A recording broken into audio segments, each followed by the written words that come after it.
and welcome to the final episode of Leatherneck Insider of the spring semester. I'm Zach Zanelli. And I'm Hayden Donaldson. The Western Illinois traditional spring game is back and happened last weekend at Hanson Field. Leatherneck Insider reporter Ben Polanka has more. The Western Illinois Fighting Leathernecks football team hosted their annual spring game on April 21st. It was a scrimmage game between the offense and the defense, with the offense wearing white and the defense wearing purple, while the quarterbacks, kicker, and punters were all wearing red. I had a chance to speak with head coach Myers Hendrickson after the game.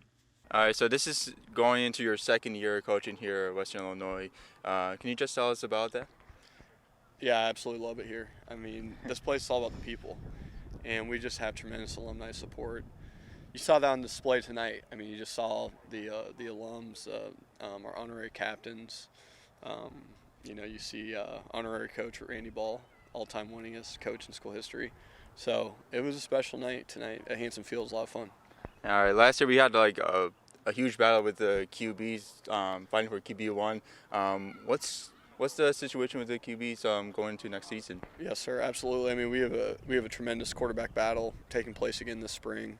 I think the players, they want to compete. And we had great competition, and we were smart about it. We stayed safe, kept them in red jerseys. And it was a very productive spring. What is one player we should keep an eye on going to this upcoming fall season? Well, I think it depends on which side of the ball, which position, because we had unbelievable position battles. The big thing that we've created right now is depth. I think our depth from a year ago is just totally different. So, I mean, at any different position, you could see players emerge and be big-time players in the Missouri Valley Conference. The Leathernecks are set to play their first game of the season on the road against New Mexico State on Saturday, September 2nd, and their home opener on Saturday, September 9th against Illinois State. Both games will be available on ESPN+. For Leatherneck Insider, I'm Ben Polanka. Thank you, Ben, and good luck to the Leatherneck football team in the fall. Sticking with outdoor sports, Senior Day was last Sunday at Mary Ellen McKee Stadium for the softball team as they were hosting Kansas City. Being honored was Savannah Rodriguez and Piper Foote. Leatherneck Insider reporter Caden Strenz talked with the two to recap their softball careers. Savannah Rodriguez and Piper Foote were honored on Senior Day last Sunday at Mary Ellen McKee Field. They shared their thoughts on their recent honor.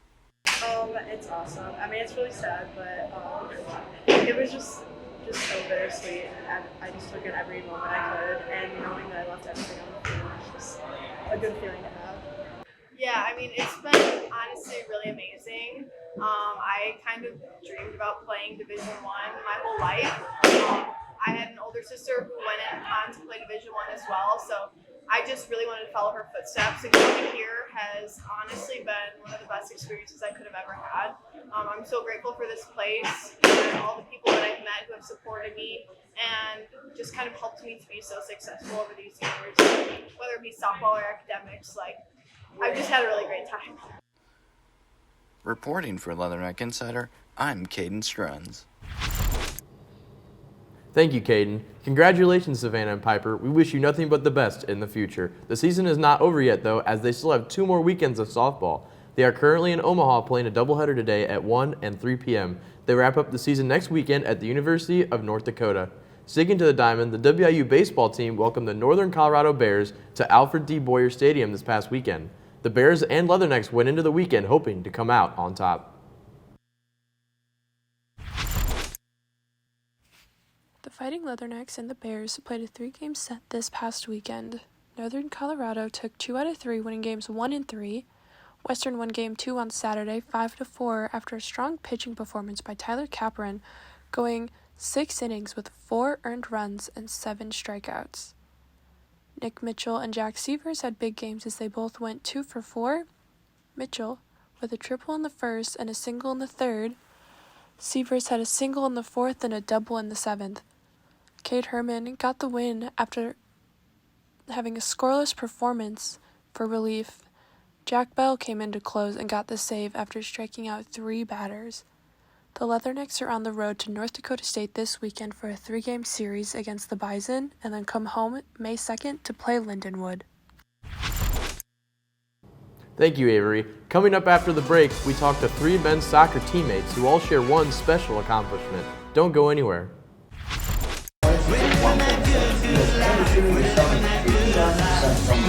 Not W? It's not W, it's W. W. W. That's what I've been stressing out about the most so far. It's saying W because I know it's something you're going to say right. Yeah, we've been there. They're like, we're waiting on, what are we waiting on? They haven't said anything. I said we're ready to go. We can start.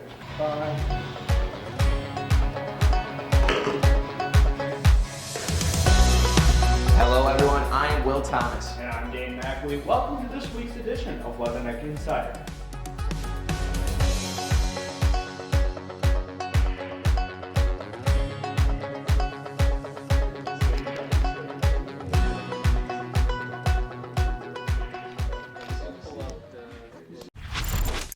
Welcome back, Leatherneck fans. Heading over to the soccer pitch, 3 teammates have been in the program and all share one special accomplishment. Leatherneck Insider reporter Johnny Jazarowski has more. It has been exactly 1,256 days since the Western Illinois men's soccer team defeated Oral Roberts to win the 2019 regular season title and #1 in the Summit League tournament. There were 12 freshmen on that team, and just 4 years later, only 3 of them remain. Caleb Roglin, Jack Imisodi, and Kyle Owen are the only 3 remaining players from that 2019 roster. 4 years later, Caleb Roglin reflects back on the team's accomplishments. We were kind of spoiled as a freshman coming in, and we all were able to experience some success right away. So that was, we were really fortunate, and that's one of the things that has kind of kept us around for so long, and that's why we still love it here. Throughout their years at Western, many players have come and gone. Caleb, Jack, and Kyle talk about how those players have helped them become the leaders they are now. It's just been it's been a journey, kind of developing from being more of role players freshman year into more like bigger pieces on the team, especially off the field and that kind of stuff. And we think it'd be a really good thing to, you know, if we started on a good note and then ended on a good note. So that's the goal for this fall. Yeah, we've had a lot of good leaders in the past that we can kind of look up to. So I think it's been like a gradual, like, leadership improvement. Yeah, I'd agree. Like Luke DeBall, Tim Troke, they've really passed the torch down. It's been just passed down from year to year to year, and now it's our turn to hold the torch. So. Caleb and Kyle touch on how their relationship has grown over the past 4 years, not only as players, but as friends and roommates as well. It's really good. It helps out a lot having a couple other guys that have been there with you since you got there, and are planning on sticking with you until the end. So that's been really nice. Yeah, I'd say it's nice to live. We've lived together for 2 years now, and people say oh, it's hard to live with people in college, but these are probably my best 2 friends here at Western, and just it's a joy to live with them, joy to play with them every day. So. With the 3 of them being graduate students and their last year as a Leatherneck, they want to go out the same way they started, win another title. I want to do what we did freshman year and do even more. Yeah, same here. Yeah, I want to go to the NCAA tournament and win a game in the NCAA tournament for the first time in Western soccer history. Reporting for Leatherneck Insider, I'm Johnny Jazarowski. Thanks, Johnny. The team has one final exhibition match later today, and then they cap off their spring season with the alumni game here in Macomb tomorrow. Hitting the track, the Leatherneck track and field team competed in the Meet of Champions last weekend, with 2 Leathernecks earning honors as Summit League Outdoor Track Peak Performers of the Week.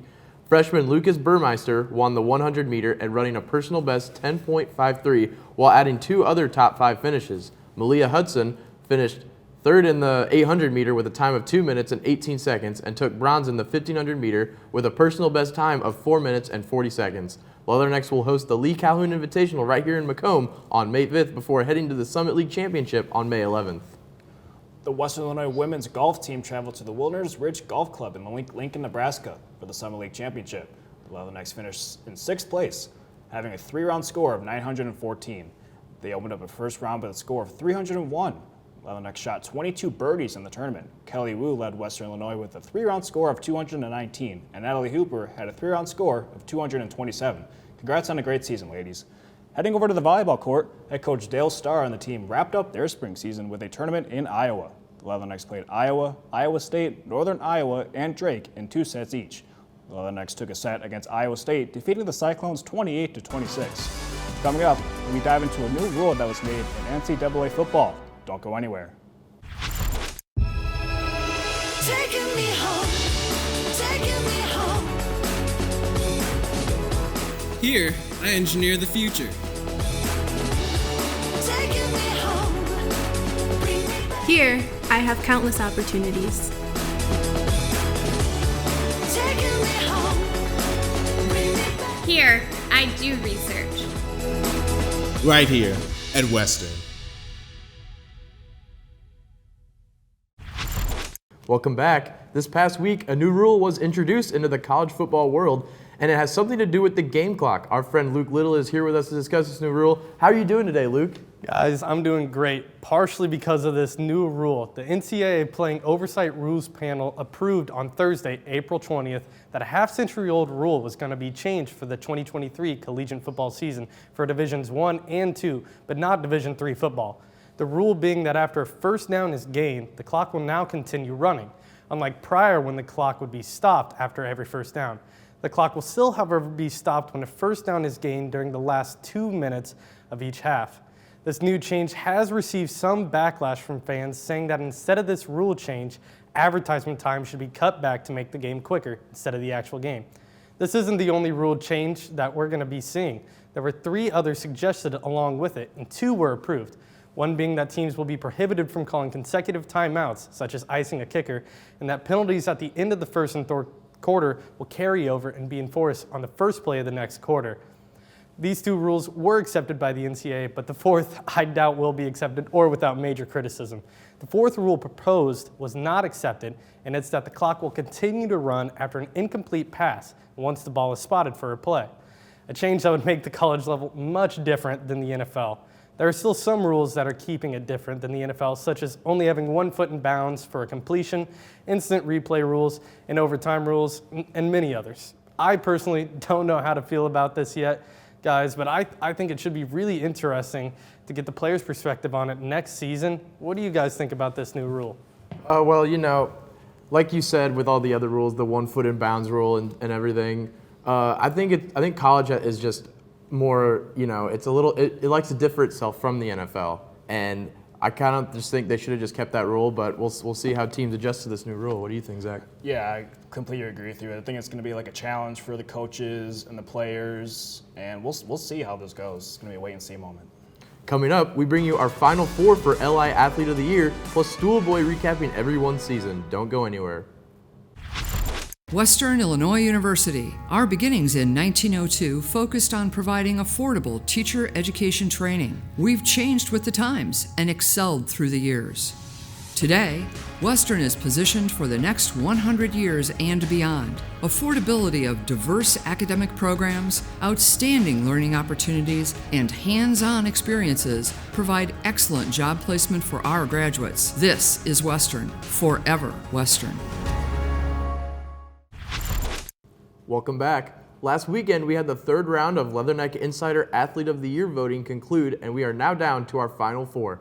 Let's take a look at the results and matchups for this week. In Region 1, it was the battle of baseball and softball as baseball player J.R. Hevlin defeated softball player Savannah Rodriguez in the round of 8. In Region 2, it was the battle of the basketball teams as Trenton Masner took down Addie Brownfield to advance into the Final 4. In Region 3, softball player Gabriella Drager took down volleyball player Carly Wenzel to move on. Lastly, in Region 4, softball player Maria Luna defeated basketball player Alec Rossner to take the last spot in the Final 4.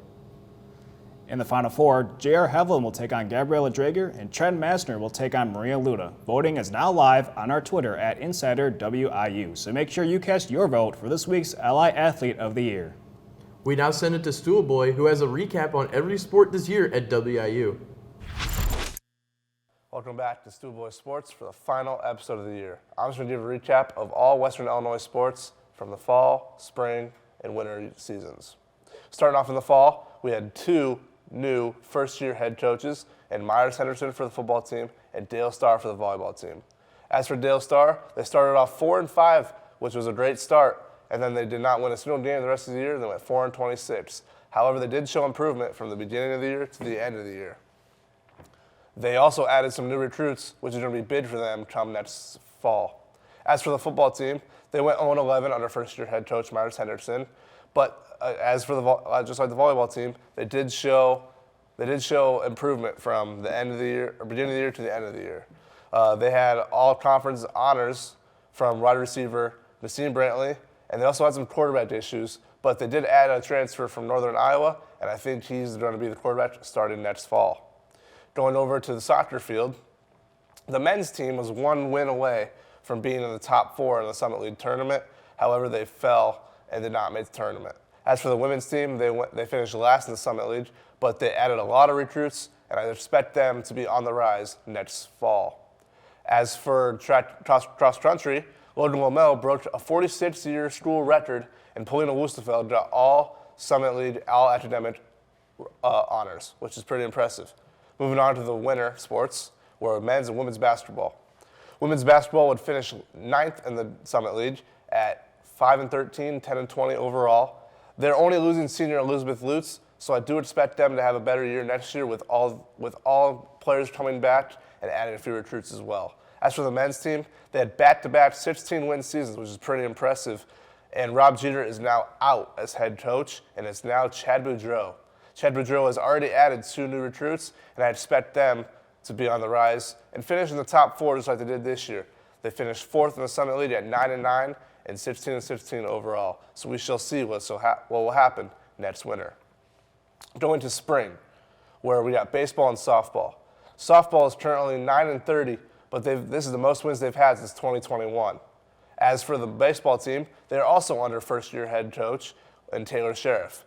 The Leathernecks have been in multiple games, but they just have not found a way to get the job done, and they're currently 5-30.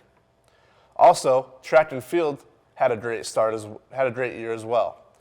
They had a stud freshman, Toriano Tate, who was the newcomer of the year in the Summit League, and they also had some good relay teams as well. As for tennis, the final team, they went 4-14, which is the most wins they've had in a season since 2019. In reality, Western Illinois had a pretty decent year in sports, and I expect all sports teams to be better next season. That's all I have the time for you guys today on Super Bowl Sports. Thank you all for joining in this year, and I'll see you guys right back here in the fall next semester. Now back to the desk. Thank you, Stu Boy. And how about the golf teams, too? I mean, you have Kelly Wu and Allie Hooper having good outings for the team in the Summit League Championships, and I got the chance to talk to David Ayala as they're getting ready for their Summit League Championships this weekend. So, Hayden said this is our last show together. What are your thoughts about joining LI? You know, I think one of the best decisions of my life was joining Leatherneck Insider. I've learned so much. I've learned how to, write better. I've learned how to, produce a package better. I just have Q to thank. I have Johnny to thank, Nick. Everybody that is part of this group is special. Yeah, and I absolutely agree with you. Like, joining LI gives you the best experience possible, making packages, do a bunch of these behind-the-scenes stuff. I like to thank Dan McAlee, Will Thomas, Johnny Jazarowski, Nick Grunwald, everybody. So kind, so loving, and you get to do amazing things, making packages and interviewing some of the nicest people in the world with our student athletes and coaches. That's all the time we have for you today. Since this is our last episode, we appreciate all of you tuning into Leatherneck Insider this school year. But we will always be here. Make sure you give us a follow on Twitter, Instagram, and TikTok at InsiderWIU. From all of us to all of you, have a great rest of your day and go Leathernecks!